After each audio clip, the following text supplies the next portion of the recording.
ಕರ್ನಾಟಕ ರಾಜ್ಯ ಅಂಗನವಾಡಿ ಕಾರ್ಯಕರ್ತರ ಫೆಡರೇಷನ್ ಮತ್ತು ನಿವೃತ್ತಿಯಾದ ಅಂಗನವಾಡಿ ಕಾರ್ಯಕರ್ತರ ಎಲ್ಲ ತಾಯಂದ್ರೆ ಇವತ್ತೇನು ಅಂಗನವಾಡಿ ಕಾರ್ಯಕರ್ತರು ಸುಮಾರು 50 ವರ್ಷಗಳಿಂದ ಸತತವಾಗಿ ದುಡಿತಕ್ಕಂಥ ಅಂಗನವಾಡಿ ಕಾರ್ಯಕರ್ತರು ಈಗಾಗಲೇ 50 ವರ್ಷದ ಆಚರಣೆಯನ್ನು ಸರ್ಕಾರಗಳು ಕೂಡ ವಿಜೃಂಭಣೆಯಿಂದ ಆಚರಿಸಿದರೆ ಮೊನ್ನೆ ಮಹಿಳಾ ಮಕ್ಕಳ ಇಲಾಖೆಯ ಏನು ಸಚಿವರಾಗಿರ್ತಕ್ಕಂಥ ಲಕ್ಷ್ಮೀ ಹೆಬ್ಬಾಳ್ಕರ್ ಅವರು ಮತ್ತು ಮುಖ್ಯಮಂತ್ರಿಗಳು ಕೂಡ ಇವತ್ತು ಮಹಿಳಾ ಏನು ಅಂಗನವಾಡಿ ಹುಟ್ಟಿ 50 ವರ್ಷ ಆಗಿದೆ, ಅವ್ರ ಸೇವೆ ಅಮರ ಅಂಥೇಳಿ ಇವತ್ತು ತಮ್ಮ ಬೆನ್ನನ್ನು ತಾವೇ ತಟ್ಟಿಕೊಂಡು ಇವತ್ತು ಸರ್ಕಾರದ ಅಲ್ಲಿ ಆಚರಣೆ ಮಾಡಿದರೆ ಒಂದು ರೀತಿ ನಾವು ಕೂಡ ಕಾರ್ಯಕ್ರಮನ ಸ್ವಾಗತ ಮಾಡ್ತಾ ಇವತ್ತು ಅದರಲ್ಲಿ ದುಡಿತಕ್ಕಂಥ ಅಂಗನವಾಡಿ ಕಾರ್ಯಕರ್ತರು ಇಡೀ ರಾಜ್ಯದೇ ಆಗಲಿ ಇಡೀ ದೇಶದಾಗಲಿ ಮತ್ತು ನಮ್ಮ ವಿಜಯನಗರ ಜಿಲ್ಲೆಯ ಹರಪನಹಳ್ಳಿ ತಾಲೂಕಿನ ಕಾರ್ಯಕರ್ತರು ಸುಮಾರು 50 ವರ್ಷದಿಂದ ದುಡಿದ್ರೆ ಕಡಿಮೆ 100 ರೂಪಾಯಿಂದ ಹಿಡಿದು ಲಾಸ್ಟಿಗೆ ಅಂದ್ರೆ 11,500 ರೂಪಾಯಿವರೆಗೆ ಇವತ್ತು ಗೌರವಧನದಲ್ಲಿ ಕಡಿಮೆ ಗೌರವಧನ ಹೆಚ್ಚು ಕೆಲಸ ಮಾಡಿ ಇವತ್ತು ದುಡಿದಿದ್ದಾರೆ ಅಂಗನವಾಡಿ ತಾಯಂದರು. ಇವತ್ತು ಅಂಗನವಾಡಿ ತಾಯಂದರು ಇವತ್ತೇನು ಮಾನವ ಅಭಿವೃದ್ಧಿ ಏನಾಗಿದೆ ಅಂದ್ರೆ ಇವತ್ತು CDP ಆಗಿರಂದರೆ ಇವತ್ತು ಅಂಗನವಾಡಿ ಕಾರ್ಯಕರ್ತರು ಏನು ಅಂಗನವಾಡಿ ತಾಯಿ ಏನು ಅವರ ತಾಯಿಯ ಗರ್ಭದಲ್ಲಿ ಸುತ್ತುಮದ್ದು ಹಾಕಿಸೋದ್ರಿಂದ ಹಿಡಿದು ಪೌಷ್ಟಿಕ ಆಹಾರ ಕೊಡುವುದರಿಂದ ಹಿಡಿದು ಮತ್ತು ಹುಟ್ಟಿದ ಮೇಲೆ ಸುಮಾರು 40 ವ್ಯಾಕ್ಸಿನ್ 40 ಥರದ ಚುಚ್ಚುಮದ್ದನ್ನು ಹಾಕಿಸಿ ಇವತ್ತು ಮಾನವ ಸಂಪನ್ಮೂಲ CDP ಇಂದ ಹಿಡಿದು ಏನು ರಾಷ್ಟ್ರಪತಿಯಿಂದ ಹಿಡಿದು MLA MP ಇಂದ ಹಿಡಿದು ಸೈನಿಕರಿಂದ ಹಿಡಿದು ಪ್ರಪೋಸರಿಂದ ಹಿಡಿದು ಏನು ಕುಲಪತಿಯಿಂದ ಹಿಡಿದು ಮಠಾಧೀಶರಿಂದ ಹಿಡಿದು ಇವತ್ತು ಮಾನವ ಅಭಿವೃದ್ಧಿ ಇವತ್ತು ಟೆಕ್ನಾಲಜಿ ಇವತ್ತು ಬೆಳೆದಿದೆ ಅಂದರೆ ಇವತ್ತು ಫೌಂಡೇಶನ್ನು ಅಂಗನವಾಡಿ ತಾಯಿ ಅಂದರೆ ಇವತ್ತು 50 ವರ್ಷ ಕೆಳಗೇನು ಆಗಿದೆ ಅಂದರೆ ಅವರಿಂದ ಇವತ್ತು ಮಾನವ ಅಭಿವೃದ್ಧಿ ಆಗಿದೆ. ಇವತ್ತು ಯಾವುದೇ ಏನು ಹೇಳ್ತದ್ರ ಭಾರತ್ ಮಾತಾಕಿ ಜೈ ಅಂತೇಳಿ ನರೇಂದ್ರ ಮೋದಿಯವರು ಹೇಳ್ತಿದ್ರೆ ಏನು ಈ ದೇಶ ಭಾರತಾಂಬೆ ಅಂತಲೂ ಹೇಳ್ತಾರೆ. ಇವತ್ತು ಅಂಗನವಾಡಿ ತಾಯಂದ್ರನ್ನ ಇವತ್ತು ಸರಿಯಾದ ಪಿಂಚಣಿ ಕೊಟ್ಟಿಲ್ಲ, ಸರಿಯಾಗಿ ಸಂಬಳನ ಕೊಟ್ಟಿಲ್ಲ, ಅತಿ ಹೆಚ್ಚು ಕೆಲಸ ಮಾಡ್ಕೊಂಡು ಏನು ಅವರು ಪಿಂಚಣಿ ಯೋಜನೆ ಜಾರಿಗೆ ತರಬೇಕಾಯಿತು. ಆದರೆ ಇವತ್ತು ಸರ್ಕಾರ ಅಲ್ಲಿರ್ತಕ್ಕಂಥ IAS KS ಅಧಿಕಾರಿಗಳು ಅವರಿಗೆ ಸಂಬಳ ಜಾಸ್ತಿ ಮಾಡಿಕೊಂಡು MLA MPಗೆ ಸಂಬಳ ಹಂಚಿಕೆ ಮಾಡಿಕೊಂಡು ಇನ್ಶೂರೆನ್ಸ್ ಕಂಪ್ನಿಗೆ ಅದಕ್ಕೆ ಒಪ್ಪಂದ ಮಾಡಿಕೊಂಡು ಇವರು ದುಡಿದಿರ್ತಕ್ಕಂಥ ಹಣದಲ್ಲಿ ಮತ್ತು ಅವರು ಇನ್ಶೂರೆನ್ಸ್ ಕಂಪ್ನಿಯಲ್ಲಿ ಇದನ್ನು ಒಪ್ಪಂದ ಮಾಡಿಕೊಂಡು ಪಿಂಚಣಿ ಯೋಜನೆ ಜಾರಿಗೆ ತಂದರು. ಸುಮಾರು ಈಗ 2018ರಿಂದ ಜಾರಿಗೆ ಬಂದಿದೆ. ಹಣ ಇವರು ಸಂಬಳದಲ್ಲಿ ಕಟ್ಟಾಗಿದೆ ಮತ್ತು ಅವರು ಕೂಡ ಕಟ್ಟಿದರೆ ಇಡೀ ರಾಜ್ಯದ ಎಲ್ಲ ಜಿಲ್ಲೆಗಳು ಬಹುತೇಕ ಜಿಲ್ಲೆಗಳು ಈಗಾಗಲೇ NPS ಕೂಡ ಬಂದಿದೆ. ಆದರೆ ನಮ್ಮ ತಾಲೂಕು ನಮ್ಮ ಜಿಲ್ಲೆಯ ಇವತ್ತು ಅಧಿಕಾರಿಗಳ ನಿರ್ಲಕ್ಷ್ಯ, ಇಲ್ಲಿಯ ಸ್ಥಳೀಯ ಜನಪ್ರತಿನಿಧಿಗಳ ನಿರ್ಲಕ್ಷ್ಯದಿಂದ ಇವತ್ತು NPS ಹಣ ಬಂದಲ್ಲ. ಹಲವಾರು ಬಾರಿ ಸುಮಾರು ಇವತ್ತು ರಿಟೈರ್ಡ್ ಆಗಿ 7ರಿಂದ 8 ವರ್ಷ ರಿಟೈರ್ಡ್ ಆದರೂ ಇಲ್ಲಿದ್ದಾರೆ. ಅಲ್ದಾಡಿದಾರೆ ಎಲ್ಲ CDPಗೆ ಕೊಟ್ಟರೆ ಮತ್ತು ಜಿಲ್ಲಾ ಮಟ್ಟದ ಅಧಿಕಾರಿಗಳಿಗೆ ಕೊಟ್ಟರೆ ಮತ್ತು MP ಕೊಟ್ಟರೆ MLAಗೆ ಕೊಟ್ಟರೆ ಎಲ್ಲರಿಗೂ ಕೊಟ್ಟರು ಕೂಡ ಆದರೆ ಇವರೇನು ಬಿಡ್ರಿ ಹೇಳ್ಬಿಟ್ರೆ ಹೋಗ್ಬಿಡ್ತಾರೆ ಅಂತೇಳಿ ಅವರು ಸಾಗಿ ಹಾಕಿ ಇವತ್ತು ಸುಮ್ಮನೆ ಅವರು ಕೆಲಸನ ಮಾಡ್ಕೊಂತಾರೆ, ಅವರು ಮಾಡ್ಕೊಂತಾರೆ. ಯಾವುದೇ ಈ ರೀತಿ ಥರದ ಮಾಡಿಲ್ಲ. ಸುಮಾರು ವರ್ಷಗಳಿಂದ ಆದರೂ ಕೂಡ ಪಿಂಚಣಿ ಹಣ ಬಂದಿಲ್ಲ. ಇವತ್ತು ಏನೇ ಆಗಲಿ ಇವತ್ತು ಹೋರಾಟ ಮಾಡಿ ಅವತ್ತಿಗೆ NPS ಹಣ ಕೊಡುವವರೆಗೂ ಇವತ್ತು ಹೋರಾಟ ಮಾಡ್ತೀವಿ ಅಂತೇಳಿ ಈ ಸಂದರ್ಭದಲ್ಲಿ ಹೇಳ್ತಾ ಎಲ್ಲರಿಗೂ ಧನ್ಯವಾದಗಳು. ಇಂಕ್ಲಾಬ್ ಜಿಂದಾಬಾದ್. ನನ್ನ ಹೆಸರು ಗುಡಿಹಳ್ಳಿ ಹಾಲೇಸಿ. ಏನೇ ಬರಲಿ ಅಂಗನವಾಡಿ ಕಾರ್ಯಕರ್ತರ ಹೋರಾಟಕ್ಕೆ ಏನು ಮಾಡೋಕ್ಕಾಗುತ್ತೆ? ತಾಲೂಕು ಆಫೀಸರು ನೀವು ಕೊಟ್ಟರೆ ಅವ್ರು ಬಿಲ್ ಮಾಡಿಕೊಡ್ತಾರೆ. ನೀವು ಕೊಟ್ಟು ಕೂಡ ಅವ್ರು ಮಾಡಿಲ್ಲ ಅಂದರೆ ನಾವು ಅವ್ರ ಮೇಲೆ ಅರೆಸ್ಟ್ಮೆಂಟ್ ಮಾಡ್ಬೋದು. ನೀವೇ ಕೇಂದ್ರ ಸರ್ಕಾರದವರು ಬರೀ ಹೊಚ್ಕೊಂಡು ಮಕ್ಕಂದಿರಿ ಏನು ಅಂತ ನಾವು ಕೇಳಾಯಿತು. ಆದರೆ ಈಗ ಅದು ಮೂವ್ ಆಗಿದೆ. ಆದರೆ ಇಲ್ಲಿ ತಾಲೂಕು ಮಟ್ಟದಲ್ಲಿ ತಾಂತ್ರಿಕ ಸಮಸ್ಯೆ ಇದ್ದರೆ CDPS ಇಂಜಿನಿಯರ್ಗಳನ್ನ ಕರೆಸ್ರಿ, ಅದನ್ನು ಸರಿ ಮಾಡಿಸಿ ಇಮಿಡಿಯೇಟಾಗಿ ಹಣ ರಿಲೀಸ್ ಮಾಡಿಕೊಡ್ಬೇಕು.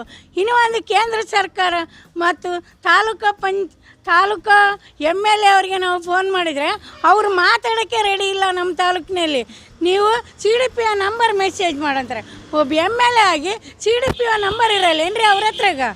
ಆದರೆ ಅವರು ನಾವು ಅಂಗನವಾಡಿ ಕಾರ್ಯಕರ್ತೆಯರು ನಾವು ಬೇಕು, ಅವ್ರ ಕೆಲಸ ಮಾಡೋಕ್ಕೆ ನಾವು ಬೇಕು, ಅವ್ರಿಗೆ ಶ್ರೇಯಸ್ಸಿಗೆ ನಾವು ಬೇಕು. ಆದರೆ ನಮ್ಮ ಕಷ್ಟಗಳನ್ನು ಕೇಳೋಕ್ಕೆ ಶಾಸಕರು ರೆಡಿ ಇಲ್ಲ, ಮಿನಿಸ್ಟ್ರು ರೆಡಿ ಇಲ್ಲ, ಯಾರು ರೆಡಿ ಇಲ್ಲ. ಡಸ್ಟ್ಬಿನ್ನಾರ ಕಸ ಹೋಗಿ ಹಾಕಿದ್ರೆ ಬೆಳಿತೈತಿ, ಆದರೆ ನಾವು ಮನುಷ್ಯರು ನಮ್ಮನ್ನು ಡಸ್ಟ್ಬಿನ್ಗೆ ಹಾಕಿದರೆ ಕೊಳೆತ ವಾಸನೆ ಬರ್ತೈತಿ. ಅದಕ್ಕೋಸ್ಕರ ನಾವು ನಮ್ಮ ಜೀವನ ಪಣಕ್ಕಿಟ್ಟು ಇಲ್ಲಿ ಓಡಾಡ್ತಾ ಇದ್ದೀವಿ. ಶ್ರೀಮಾನ್ ಶ್ರೀ ನರೇಂದ್ರ ಮೋದಿಜಿಗೆ ಈ ಮುಖಾಂತರ ನಾವು ಹೇಳೋದು ಒಂದು ಮಾತಿದೆ. ಏನು ಗೊತ್ತಾ, ನಾವು ಅಂಗನವಾಡಿ ಕಾರ್ಯಕರ್ತೆಯರು ಬರೀ 175, 125, ಸಹಾಯಕಿಯರು ಬರೀ 50 ರೂಪಾಯಿಗೆ ದುಡ್ದಿದ್ದು. ಅವ್ರು ಮಾಡಿದ್ದೇ ರೂಲ್ ಇರಕ್ಕಂತ ನೀವು ಪ್ರಧಾನಮಂತ್ರಿಯಾಗಿ ಏನು ಕೆಲಸ ಮಾಡಿದೆ? ಬಂದು 12 ವರ್ಷ ಆಯಿತು. ನಮ್ಮ ಕಾರ್ಯಕರ್ತೆಯರಿಗೆ 60 ವರ್ಷ ಆಗಿದೆ. ಪೆನ್ಷನ್ ಫಿಕ್ಸ್ ಮಾಡಬೇಕಂತ ನಾವು ಈ ಮೂಲಕ ನಾವು ಕೇಳ್ಕೊಳ್ತಾ ಇದ್ದೀವಿ. ಮಹಿಳಾ ಮಕ್ಕಳ ಮಿನಿಸ್ಟ್ರು ಶ್ರೀಮತಿ ಲಕ್ಷ್ಮೀ ಹೆಬ್ಬಾಳ್ಕರ್ ಅವರು ಇದ್ರ ಬಗ್ಗೆ ಹೆಚ್ಚಿನ ಗಮನ ವಹಿಸಬೇಕು ಅಂತ ಕೇಳ್ಕೊಳ್ತಾ ಇದ್ದೀವಿ. ನಮ್ಮ ಅಂಗನ ಕಾರ್ಯಕರ್ತೆಯರಿಗೆ ಭಾಳ ಜನ ಕಾರ್ಯಕರ್ತೆಯರೆಲ್ಲ ಬಡವರು, ಅಮ್ಮ ಇಲ್ಲ, ಅಪ್ಪ ಇಲ್ಲ, ಗಂಡಿಲ್ಲ, ಮಕ್ಕಳಿಲ್ಲ, ಯಾರಿಲ್ಲ, ಮನೆ ಇಲ್ಲ, ಮಠ ಇಲ್ಲ. ಎಲ್ಲ ಒಂದು ಜೀವನ ಮಾಡೋಕ್ಕೂ ಒಂದು ಮರ್ದಡಿಗಿರಬೇಕು. ಆದರೆ ನಾವು ಸಹಾಯ ಮಟ್ಟ ಜೀವನ ಮಾಡೋಕ್ಕೆ ದುಡ್ಡು ಬೇಕು ತಾನೆ. ಅದಕ್ಕೆ CDPO ಅವರು ನಾವೆಲ್ಲ ಅಂಗನವಾಡಿ ಕಾರ್ಯಕರ್ತೆಯರು ಅಂತ ನೋಡಬಾರ್ದು. ಯಾಕಂದರೆ ನಾವು ಅವರಮ್ಮ, ಅವ್ರ ಮನೆಯವರು, ಅವರೆಲ್ಲ ರಿಲೇಷನ್ ಅಂತ ನಮ್ಮ ಕೆಲಸ ಮಾಡಿಕೊಡ್ಬೇಕು. ಅಲ್ಲಿವರೆಗೆ ಆಫೀಸ್ ಯಾವುದೇ ವರ್ಕ್ ಮಾಡೋಂಗಿಲ್ಲ. ನೀವು ಮಾಡಿಕೊಡಿಲ್ಲ ಅಂದರೆ ನಾವು ಆಫೀಸಿಗೆ ಬೀಗ ಹಾಕ್ತೀವಿ. ನಮ್ಮನ್ನ ಎಲ್ಲರೂ ಹಿಡ್ಕೊಂಡು ಹೋಗ್ತಾರೆ, ಹೋಗಲಿ ಇಲ್ಲೇ ಊಟಕ್ಕೆ ಹಾಕ್ತೀವಿ, ನಾವು ಎಲ್ಲಿ ಹೋಗಲ್ಲ, ಇಲ್ಲೇ ಮಕ್ಕಂತೀವಿ. ಇಷ್ಟು ಹೇಳಿ ನಮ್ಮ 2 ಮಾತು ಮುಗಿಸ್ತೀವಿ. ಬರ್ರಿ, ಸರ್ಕಾರ ಕೇಳಬೇಕು. ಎಲ್ಲರಿಗೂ ನಮಸ್ಕಾರ. ನನ್ನ ಹೆಸರು ಶಕುಂತಲಾ ಮತ್ತಿಹಳ್ಳಿ. ನಾವು 34 ವರ್ಷ ಅಂಗನವಾಡಿ ಕೆಲಸ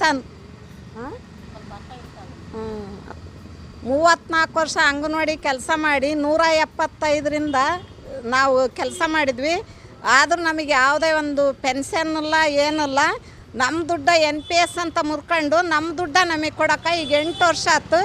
CDPO ಆಫೀಸರು ಯಾವುದೇ ಜವಾಬ್ದಾರಿ ತಗೊಳ್ತಾ ಇಲ್ಲ. ಬಂದಾಗೆಲ್ಲ ಕಾರಣ ಹೇಳೋದು, ಲಾಗಿನ್ ಇಲ್ಲ, ಅದು ಇಲ್ಲ, ಹೆಡ್ ಆಫೀಸ್ಗೆ ಹೋಗ್ರಿ ಅಂತಾರೆ. ನಾವು ಹೆಡ್ ಆಫೀಸ್ನಾಗ ಕೆಲಸ ಮಾಡಿಲ್ಲ, ಮಾಡಿರೋದು ಹರಪನಹಳ್ಳಿ ಪ್ರಾಜೆಕ್ಟ್ನಲ್ಲಿ. ನಾವು ಕೆಲಸ ಮಾಡೋಕ್ಕಾರ ಕಟ್ಟಿಗೆ ಗ್ಯಾಸದ್ದಿಲ್ಲ, ಏನಿಲ್ಲ, ತಿಪ್ಪೆಗ ದೊಂಟು ತಗೊಂಬಂದು ಸಹಾಯಕಿಯರು ನಾವು ಹೋಗಿ ದೊಂಟು ತಗೊಂಬಂದು ಅಡುಗೆ ಮಾಡಿ ಮಕ್ಕಳಿಗೆ ಹಾಕೀವಿ. ಆದರೂ ನಮಗೇನು ಗೌರವ ಕೊಡ್ತಾ ಇಲ್ಲ. ಈಗ ನಾವು ನಮ್ಮ ಒಂದು ಪೆನ್ಷನ್ ಹಣ ಮಂಜೂರು ಮಾಡಬೇಕು. ಆಮೇಲೆ NPS ದುಡ್ಡು ಬರೋವರೆಗೆ ನಾವು ಇಲ್ಲೇ ಇರ್ತೀವಿ, ಹೋಗಲ್ಲ, ಆಫೀಸಿಗೆ ಬೀಗ ಹಾಕ್ತಾವಂತ ನಿಮ್ಮೆಲ್ಲರ ಮುಖಾಂತರ ತಿಳಿಸ್ತೇವೆ. ಧನ್ಯವಾದಗಳು. ನನ್ನ ಹೆಸರು H. ವಿಜಯಮ್ಮ, ಅಂಗನವಾಡಿ ನಿವೃತ್ತಿ ಶಿಕ್ಷಕಿ. 18ರಿಂದ ನಾನು ರಿಟೈರ್ಡ್ ಆಗೀನಿ. 7-8 ವರ್ಷ ಆಯಿತು. ಈಗ ನಾವು ಬರೋದು ಕೇಳೋದು CDPO ಆಫೀಸ್ನಾಗ ಏನು ಮಾಹಿತಿ ಕೊಡೋದು, ಕೇಳ್ಕೊಳೋದು, ಹೋಗೋದು ಇದೇ ಥರ ಆಗೈತಿ. ನಮಗೆ ಪಿಂಚಣಿ ಫಿಕ್ಸ್ ಮಾಡಬೇಕಾ ಬೇಡ? ನಮ್ಮೇನು ಭಾಳ ದೊಡ್ಡ ಸಂಬಳದಲ್ಲಿ ನಾವೇನು ದುಡಿಮೆ ಮಾಡಿಲ್ಲ. ಮೊದಲೆಲ್ಲ ಅಂಗನವಾಡಿ ಇದೇ ಇದ್ದಿಲ್ಲ, ಕಟ್ಟಡಗಳೇ ಇದ್ದಿಲ್ಲ. ಮರದ ಕೆಳಗೆ ದೇವಸ್ಥಾನದಾಗೆ ಎಲ್ಲಿ ಬೇಕೋ ನಮ್ಮ ಅಲ್ಲಿ ಕೆಲಸ ಮಾಡಿದ್ದೀವಿ. ಅಲ್ಲಿ ಈಗ 8,000ಕ್ಕೆ ಕೊನೆ ಮಾಡಿದ್ದೀವಿ. ಇಲ್ಲಿವರೆಗೆ ಬರೋದು ಹೋಗೋದು ಬರೋದು ಆಗೈತಿ. ಎಲ್ಲರೂ ಆರೋಗ್ಯದಿಂದ ನಳುತ್ತಾ ಇದ್ದಾರೆ. ಟೀಚರು, ಹೆಲ್ಪರು ತೀರ್ಕೊಂಡು ಹೋಗಿದ್ದಾರೆ ಕೆಲವೊಂದು. ಈಗ ನಮಗೆ ಪಿಂಚಣಿ ಫಿಕ್ಸ್ ಮಾಡಬೇಕು. ನಮ್ಮ NPS ದುಡ್ಡು ಕೊಡಬೇಕು. ಮುರ್ಕೊಂಡರದ ಬಡ್ಡಿ ಹಾಕಿ ಸಮೇತ ಕೊಡ್ಬೇಕು ನೋಡಿರಿ. ನಾವನ್ನ ಹೇಳೋದು ಈ ಥರ ಹೇಳ್ತೀವಿ. ಯಾಕಂದರೆ ಆರಾಮಿದ್ದವ್ರಿಗೆ ಏನೂ ಗೊತ್ತಾಗಲ್ಲ. ಈಗ ಹಳ್ಳಿಯೊಳಗೆ ಏನು ನಡೀತೈತಿ, ಏನಿಲ್ಲ, ಎಂಥದ್ದು ಅನ್ನೋದು ಗೊತ್ತಾಗಲ್ಲ ಅಧಿಕಾರಿಗಳಿಗೆ. ನಾವು ಬರೋದು ಹೋಗೋದು ಇದೇ ಥರ ಮಾಡಿದ್ದೀವಿ. ಎಲ್ಲ ಕಾಣಿದ್ದೀವಿ, ಇಲ್ಲ ಅಂತಲ್ಲ. ನಮ್ಮದು ಯಾರೂ ಕಿವಿ ಮೇಲೆ ಹಾಕೋಂತ ಇಲ್ಲ ಕೆಲಸನ. ನಾವು ಮಾಡಿರೋದು ಎಷ್ಟು ಕೆಲಸ ಅಂದರೆ ಹಾಸ್ಪಿಟಲ್ ಹೆಲ್ಪರ್ 50 ರೂಪಾಯಿ, ನಾವು 75 ರೂಪಾಯಿ, ಬೇರೆ 100 ರೂಪಾಯಿದಿಂದ ನಾವು ಕೆಲಸ ಮಾಡಿದ್ದೀವಿ. ಈಗ 34-35 ವರ್ಷ ಕೆಲಸ ಮಾಡಿದ್ದೀನಿ ನಾನು. ಇಷ್ಟಲ್ಲಿ ನನ್ನ 2 ಮಾತುಗಳನ್ನು ಮುಗಿಸ್ತಾ ಇದ್ದೇನೆ.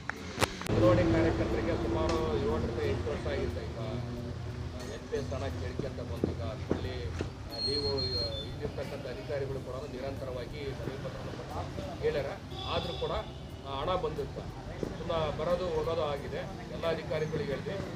ಈಗ ನಿಮ್ಮ ಮುಂದಿನ ಇವರಿಗೆ 8 ದಿವಸ ಏನಕ್ಕೆ ಕಾಯ್ಬೇಕಾರೆ? ನಾವು ಈಗ ಸಂಬಂಧಪಟ್ಟಂಗೆ ಆಗಲೇ ನಿಮ್ಗೆ ಮಾಹಿತಿ ಹೇಳಿದ್ದೀವಿ. ಈಗ ಪ್ಯೂರ್ ಅಂಗನವಾಡಿ ಕಾರ್ಯಕರ್ತರು ಸಹಾಯಕರದು NPS ಸಂಬಂಧಪಟ್ಟಾಗೆ ಮುಂಬೈಯಲ್ಲಿ NSDL ಅಲ್ಲಿ ಆ ಒಂದು ಸಂಸ್ಥೆಯಿಂದ ಅದು ನಮಗೆ ಲಾಗಿನ್ ಕೊಡಬೇಕಾಯಿತು. ನಮ್ಮದು ಹೊಸ ಜಿಲ್ಲೆ ಆಗಿ ರೀಸೆಂಟಾಗಿ ಹೊಸ ಜಿಲ್ಲೆ ಆದ್ದರಿಂದ ನಮ್ಮ ಜಿಲ್ಲೆಗೆ ಹೊಸ ಲಾಗಿನ್ ಕ್ರಿಯೇಟ್ ಮಾಡಿ ಮುಂಬೈಯಿಂದ ನಮಗೆ ಸ್ಟೇಟಿಗೆ ಕೊಡಬೇಕಾಯಿತು. ಸ್ಟೇಟಿಂದ ನಮ್ಗೆ ಡಿಸ್ಟಿಕ್ ಲಾಗಿನ್ ಕೊಡಬೇಕು. ಡಿಸ್ಟಿಕ್ ಲಾಗಿನ್ ಇನ್ನೂ ಕೂಡ ಈಗ ತಾನೇ ಬಂದಿದೆ. ಆ ಲಾಗಿನಲ್ಲಿ ನಾವು ಕೆಲವೊಂದು ತಾಂತ್ರಿಕ ಸಮಸ್ಯೆ ಇರೋದ್ರಿಂದ ಆ ಲಾಗಿನಲ್ಲಿ ಈಗ ನಾವು ಆಕ್ಟಿವ್ ಮತ್ತು ನಮ್ಮ ತಾಲೂಕು ಸ್ಪೆಷಲಿ ಹರಪನಹಳ್ಳಿ ತಾಲೂಕು ಹಿಂದೆ ದಾವಣಗೆರೆಯಲ್ಲಿತ್ತು, ಈಗ ಬಳ್ಳಾರಿಲೂ ಇತ್ತು ಮತ್ತು ಈಗ ವಿಜಯನಗರದಲ್ಲಿದೆ. ಹಾಗಾಗಿ ಕೆಲವೊಂದು ನಮಗೆ NPSಗಳು ಲಾಗಿನ್ಗಳು ಬಳ್ಳಾರಿಲಿ ಮತ್ತು ದಾವಣಗೆರೆ ಸೇರ್ಕೊಂಡಿದ್ದಾವೆ.